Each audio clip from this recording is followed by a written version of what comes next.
धुळे काँग्रेसचे जिल्हाध्यक्ष श्याम सनेर यांचा देवेंद्र फडणवीसांची सभा उधळण्याचा इशारा आहे। देवेंद्र फडणवीस येण्याआधीच श्याम सनेर यांना पोलिसांनी ताब्यात घेतलेलं आहे। विविध विकास कामांच्या लोकार्पणासाठी उपमुख्यमंत्री देवेंद्र फडणवीसांचा आज धुळे जिल्ह्याचा दौरा आहे।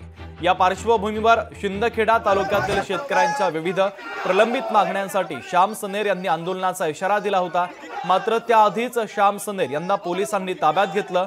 शेतकऱ्यांच्या प्रश्नासाठी आंदोलन करत असताना हे सरकार दडपशाही करत असल्याचा आरोप श्याम सनेर यांनी यावेळेस केला। सावत्रपणाची भूमिका सरकारची निंदनीय आहे।